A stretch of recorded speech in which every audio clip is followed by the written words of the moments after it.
Арбаңыздар агайын туугандар, сиздер менен экран аркылуу көрүшкөнүбүзгө абдан кубанычтабыз. Ар бир үйдө ырыс кешик, ынтымак, токчулук, молчулук болсун деп берүүбүздү баштайбыз. Биздин каналды жана биздин берүүнү тандаганыңыз үчүн сизге терең ыраазычылык билдиребиз. Демек сиз ыймандуу, адептүү, маданияттуу өлкөнү курууга салым кошуп атат деп биз терең ишенебиз.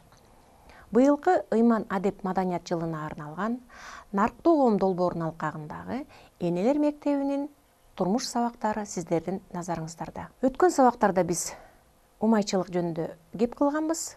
Бүгүнкү сабагыбыздын темасы дени сак улут. Канткенде биз дени сак улутту тарбиялайбыз. Бүгүнкү сабагыбыздын багыттоочусу Кыргыз жолу коомдук бирикмесинин өкүлү врач Ташматова Зымырат эжебиз жана психолог Жүндүбаева Кенже эжебиз. Ал эми сабактын катышуучулары Энелер мектебинин тарбиялануучулары Жусуп Баласагын атындагы Кыргыз улуттук университетинин студенттери. Анда эмесе сабагыбызга көңүл буруңуздар. Арбаңыздар, кадырман замандаштар. Бүгүнкү тема ден соолуктун тегерегинде сөз болуп жаткандан кийин мен биринчи өзүбүздүн жасап кеткен иштерибизден бир аз маалымат берип өтүшүм керек. Кыргыз жолу руханий коому менен биргеликте ден соолук булагы кайрымдуулук фондунун 2 жылдан бери алып барып жаткан иши ушул биздин долбоорубуз дени сак улут, дени сак коом, бул бекем коом деген чоң долбоордун астында иш алып барып жатабыз. 2 жылдан бери Кыргызстандын 7 дубанын бүтүндөй кыдырып, фаптарды, больницаларды, мектептерди кыдырып, элдерге кеңешибизди, жакшы сунуштарыбызды берип, жакшы иштерди алып барып келе жатабыз. Бүгүнкү теманын айланасына кайрылып кеткен болсом, негизинен канткенде дени сак коом, дени сак улут же болбосо кайрылып келип эле дени сак үй бүлө болуу керек дегенде, дени сак үй бүлө негизи көбүнчө бир 80% бул энелерден. Энелер кандай үй бүлөгө көз карашта, энелер кандай тамактарды даярдап берет. Биздин азыр заманбап мезгилде биздин тажрыйбабыз, 2 жылдык тажрыйбабызда деги эле бир дени сак үй бүлөнү жолуктура алган жокпуз да. Ошодон келип турат. Канткенде биздин коомду, биздин кыргыз элибиздин дени сак болот деген көйгөй азыр бир эле бизде эмес, бүтүндөй өлкөнүн бул чоң бир көйгөйү. Ошондо биздин негизги оорулардын келип чыгуу себеби бизде медицинанын көз карашы боюнча 12 себеби бар. Бул биринчи эле себеби бул адамдын психологиясы. Эми бизде психология деп ушул термин сүйлөй берейин. Адамдын психологиясы. Канткенде психологияны оңдош керек. Психологиядан кандай оорулар келип чыгат? Бул адамды билинбей келип психология бузулганда көп органдардын талкаланып, жардыланышына психология алып келет. А биздин азыркы ушул биздин заманда 90% оорулар бул психологиядан келип чыгып атат. Адамдардын психологиясы бузулгандан, туура эмес ойлонгондон, кек сактагандан, нааразычылыктан, көрө албастыктан, аябай жаман ойлорду өзүнө киргизип алгандан бул адамдын ички органдарыбыз жабырдана баштайт да. Экинчи себеби бул суу. Эмне үчүн? Суу ичпегендиктен 65% оорудан 65% оору суу ичпегендиктен келет. Биз өзү адамзат негизи жараткан өз адам баласына ооруну берген эмес. Оору бул жараткандын план программасында деле болгон эмес, а ооруну негизи адам баласы өзүбүз тапканбыз. Качан гана адам баласы от пайда болгондон кийин, биз бышырылган тамактарды иче баштагандан кийин адам баласына оору келе баштаган. кандай тамактарды биз колдонуп жатсак, азыркы заманда мурун биздин ата бабаларыбыз өтө туура тамактанган.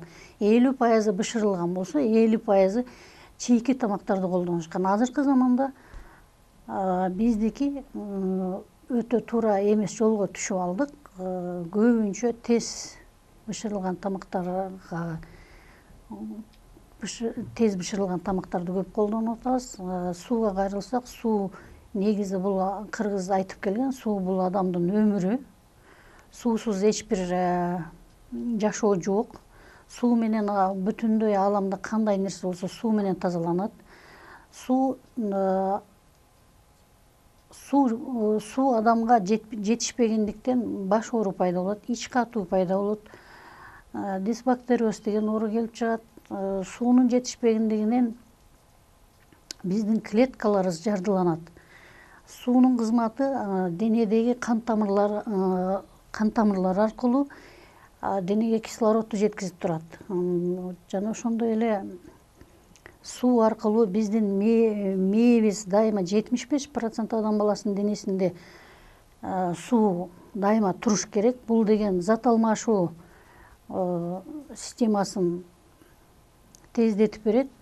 Биздин өлгөн клеткаларыбызды чыгарып турат. Жана ошондой эле биздин кан жүгүртүү же болбосо кан тамырлардын канды тез айлантып, канды суюлтуп турган кызматы сууда өтө чоң да. Ошондуктан адам өзү дайыма биз сууну ичип турушубуз керек. Суу 1,5 литрден кем болбош керек. Же болбосо адамдын 1 килограмм массасына 30 миллилитр суу сөзсүз керек. Ошондой эсли адам баласы 70 килограмм салмакта болсо, 2 литр 100 грамм суу сөзсүз колдонуш керек. Кандай сууларды колдонуш керек? Таза, фильтрленген же болбосо булактын суулары колдонулат. Азыркы биздин оорулардын келип чыгышынын өтө көп себеби биздин сууларыбыз таза эмес. Бүтүндөй түтүкчөлөрдөн келген суулар, түтүкчөлөрүбүз баары эскирген. Эми бул деле биздин мамлекеттин көйгөйү. Үчүнчү биз жана туура тамактануу деп атпайлыбызбы? Бул туура тамактанууда тамактын кандай тамак даярдалып жатат, кандай тамактарды кабыл алып жатабыз. Биздин башка өлкөнү коюп, биздин Кыргызстанды эле айтайлы. Кыргызстанда мисалы үчүн 80% азыр тез жасалган тамактарды, көчөдөгү тамактарды колдонгондугу үчүн же болбосо жана полуфабрикатты көп колдонгондугу үчүн адамдар аябай чоң ооруларга чалдыгып атат. Негизи тамак аштар экиге бөлүнөт. Ден соолук үчүн тамак аш, бизнес үчүн тамак аш. Ден соолук үчүн тамак аш бул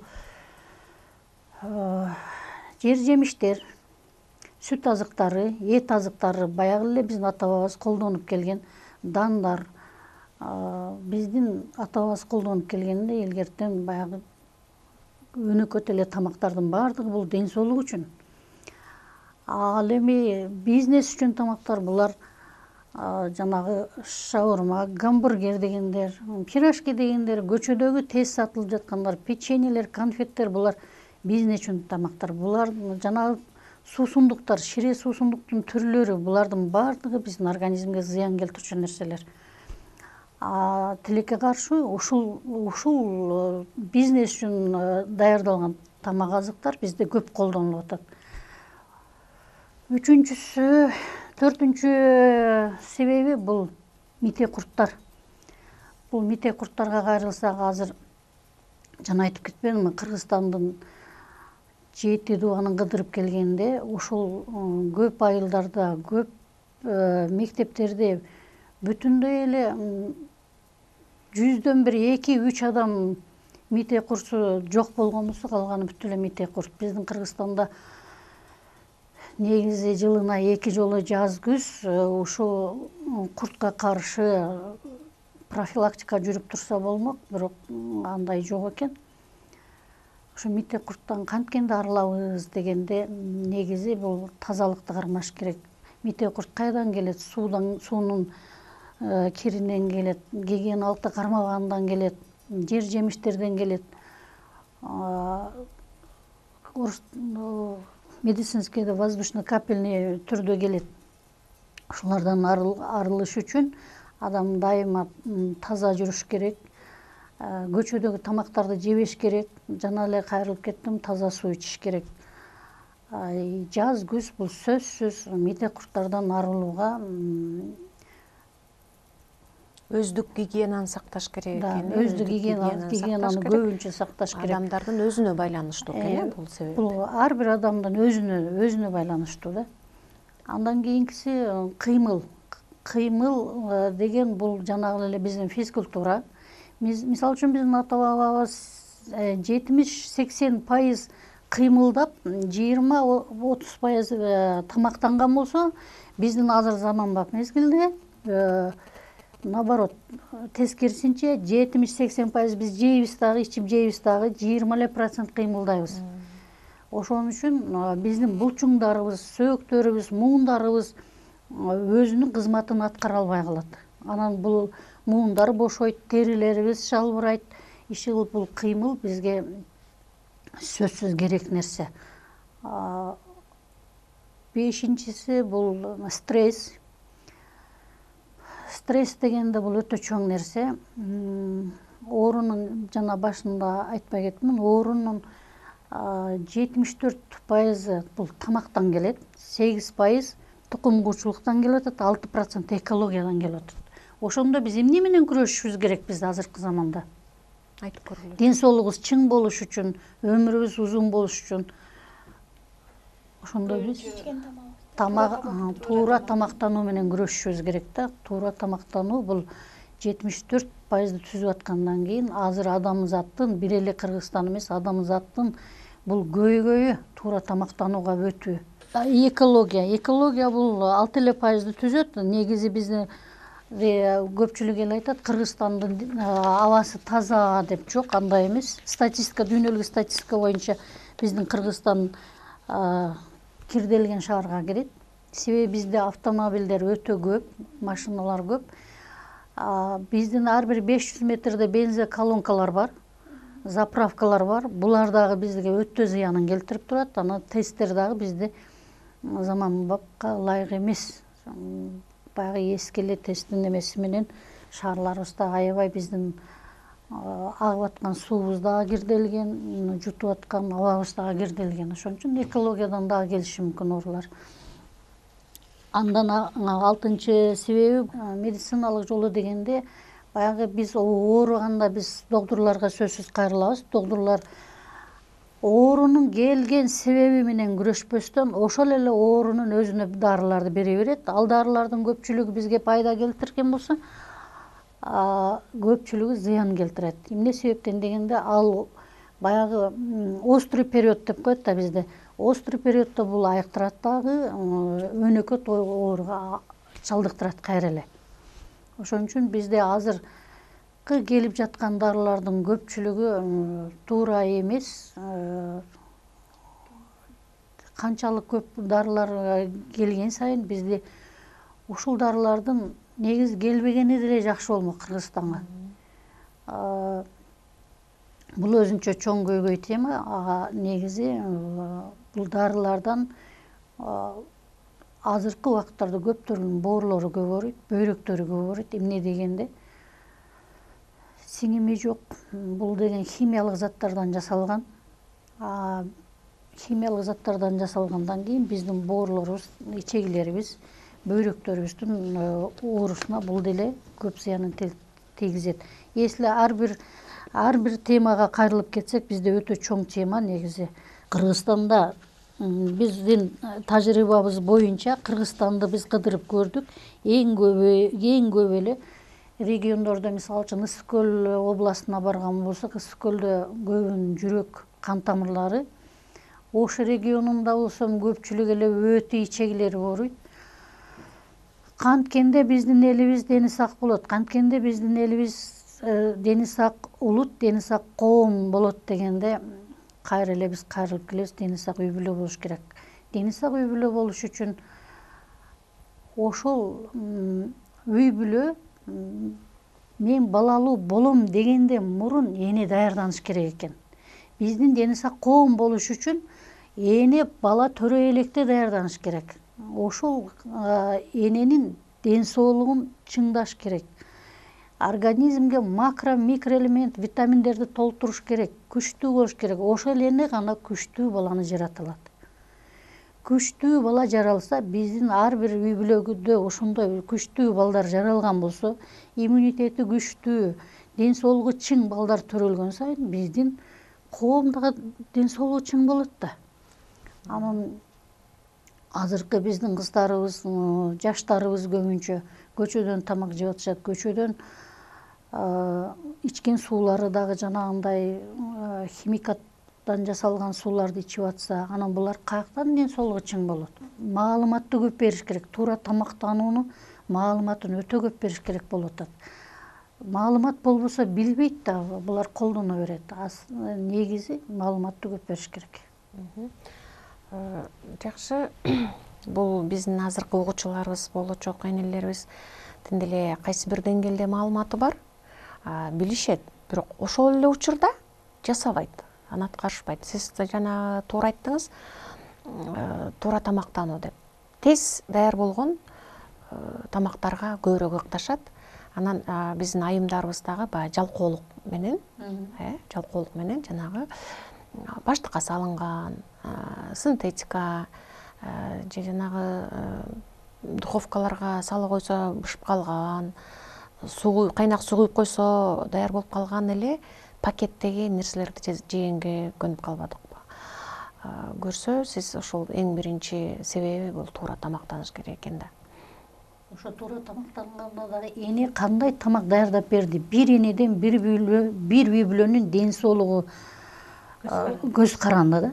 Ошон үчүн эне, жана айтып кетпедимби, эне кандай тамак даярдап берет? Ошодан неметишибиз керек. Биз баягы эл менен баарлашып сүйлөшүп атканда энелерге сурай беребиз да, кандай тамак даярдап бересиңер деп. Анан көпчүлүк айтат, казанга салабыз, кууруйбуз, анан минтебиз деп. Негизи тамак, биздин ата бабаларыбыз негизи куурулган тамак жеген эмес. Куурулган тамактын зыяндуулугу 80-90% жогору оорулар куурулган тамактан келет.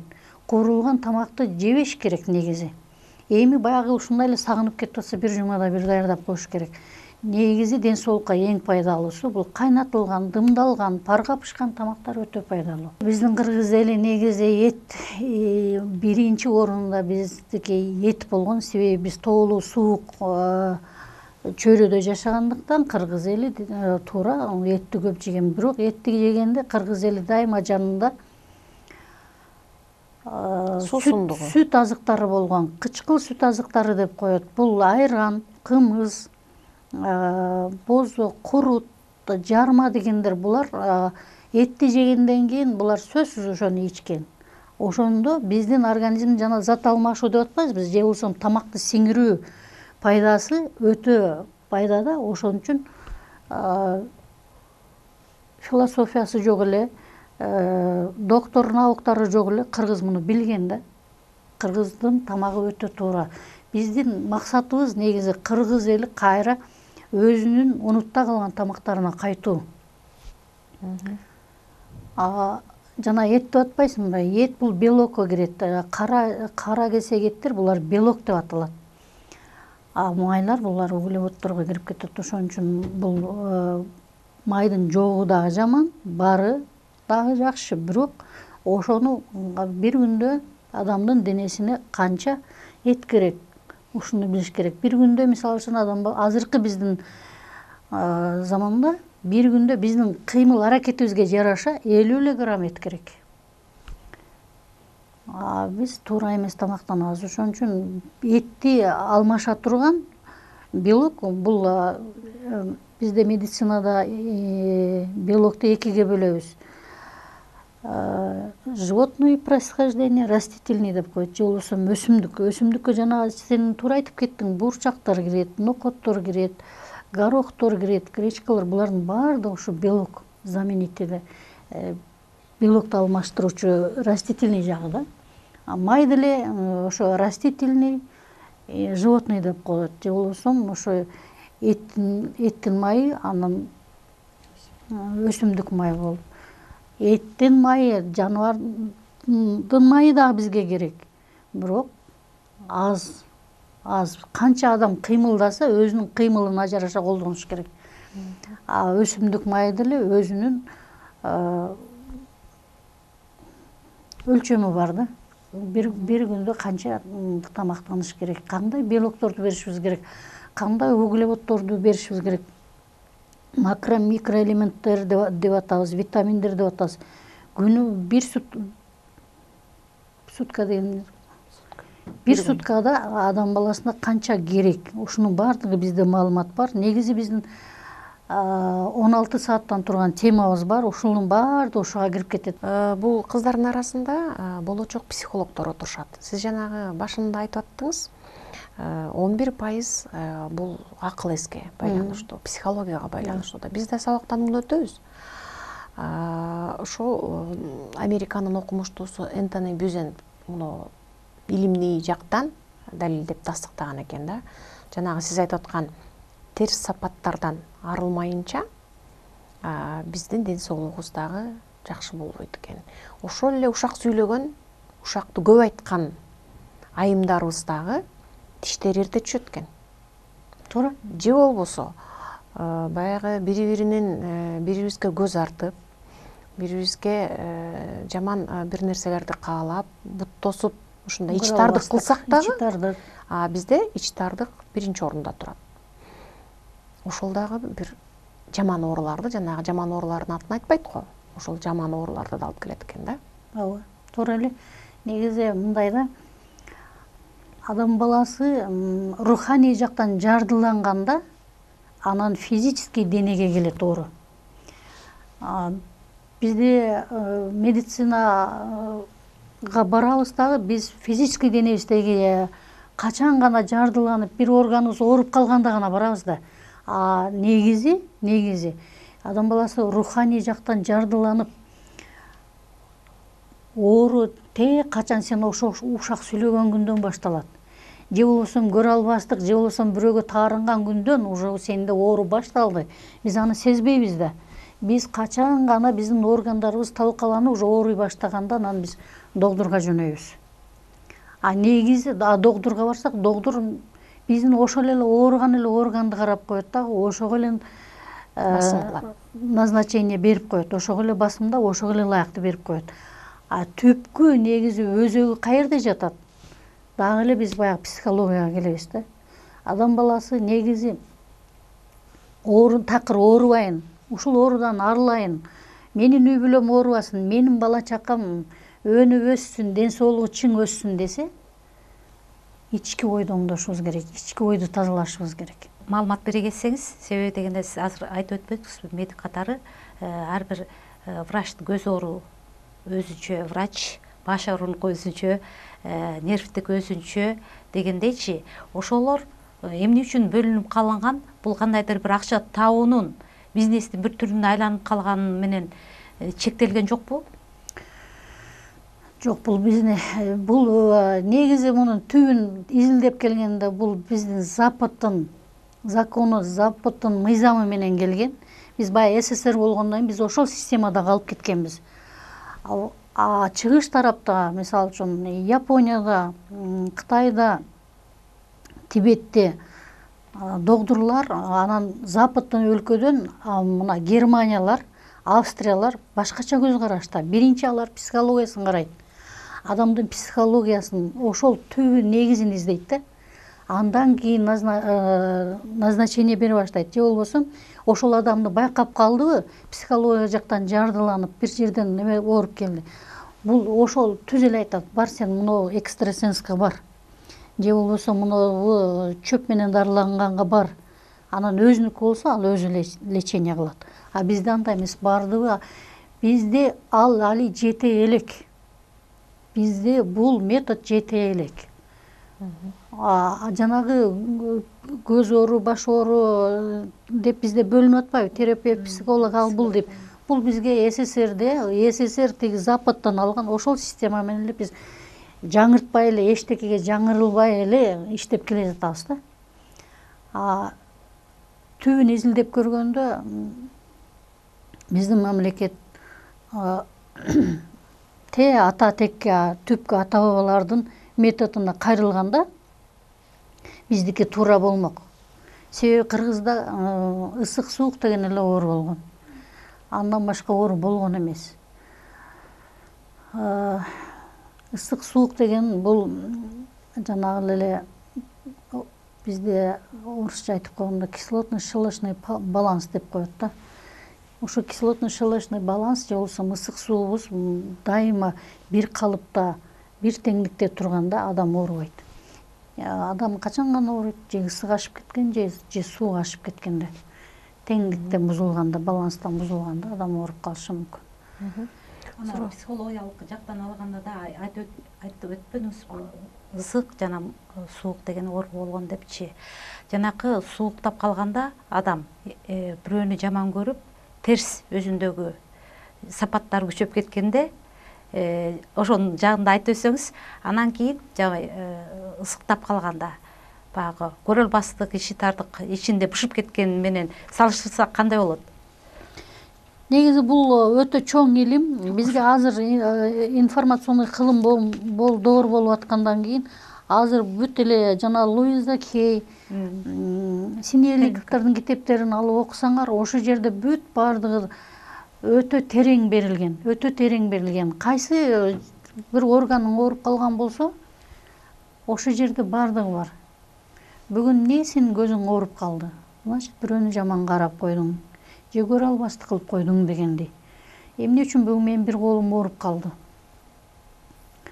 Дагы деле ошол жерде деле айтылып атат, оң жагың, сол жагың деп. Оң жагың бул бизде кыргызча эркек энергия, сол жагың бул аял энергия да.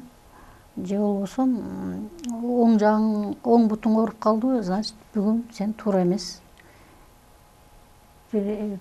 шаг жасадың. Кадамдар болду. Ин ян энергиясы деп. Ин ян бул чыгыштыкы ин ян. Кыргызда ысык суук деп келген.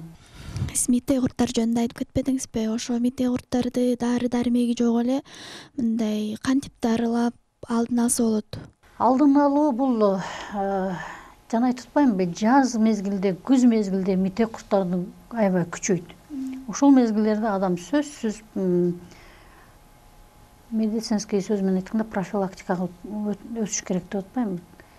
Бул жерде көбүнчө гигиена.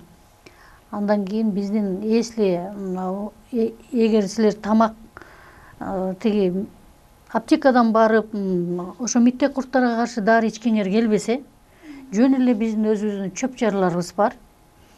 Аны неметкенде кайрылсаңар мен айтып берем, кантип ичиш керек, кандай кылыш керек. Өзүңөр деле ошо жазга мал, күзгө мал ошо биздин чөптөрдөн ичип койсоңор, бул сөзсүз пайдасы тиет. Ошо мындай 100% гарантия дегендей да, сенде курт жок деп жүргөн.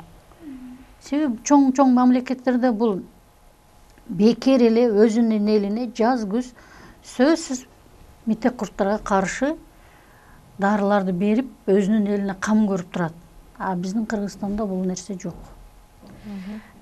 Бакы сиз кесе айта аласызбы, ошо келечекте энелерге айтып өттүңүз да, жана кока-кола, газированный напитоктор, анан кийин гамбургер, ар кандай шаурма деген тамактар сатылып атпайбы?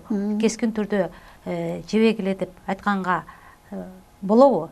Себеби деген келечекте энелерге кандайдыр бир деңгээлде зыянын тийип терс таасирин берет да. Келечектеги энелер эмес, келечектеги аталарга да бул өтө чоң зыяны бар.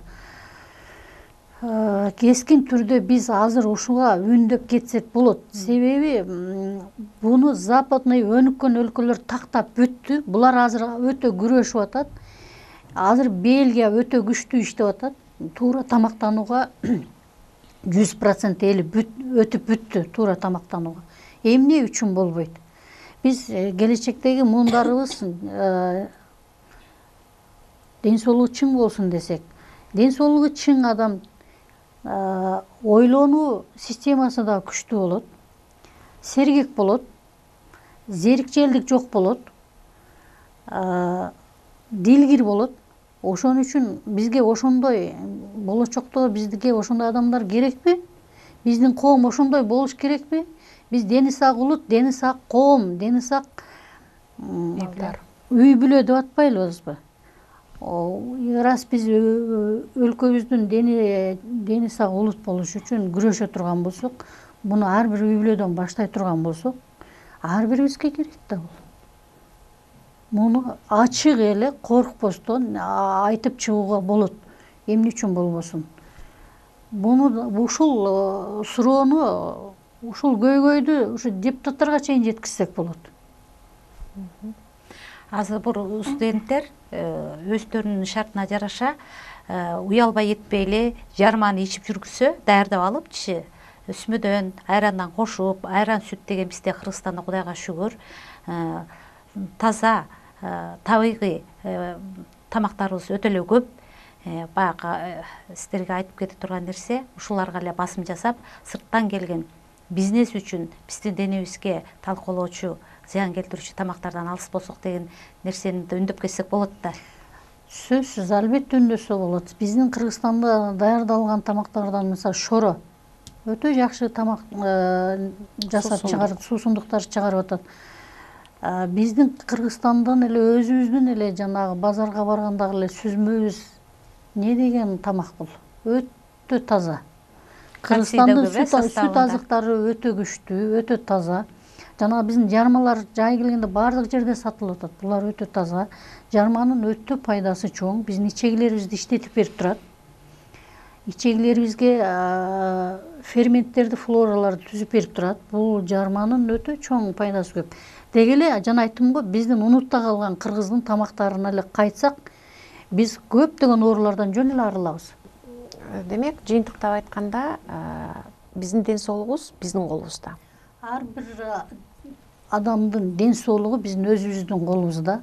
Ошон үчүн силерге айтар элемиздар, биринчи кезекте оюбузду түздөйлү, оюбузду оңдойлу. Канчалык ою таза болгон адам, ошончолук дени сак болот. Урматтуу көрүүчүлөр, биз бүгүн сиздер менен дени сак улут деген темада сүйлөштүк. Биздин маегибиз сиздер үчүн абдан пайдалуу болду деп эсептейбиз.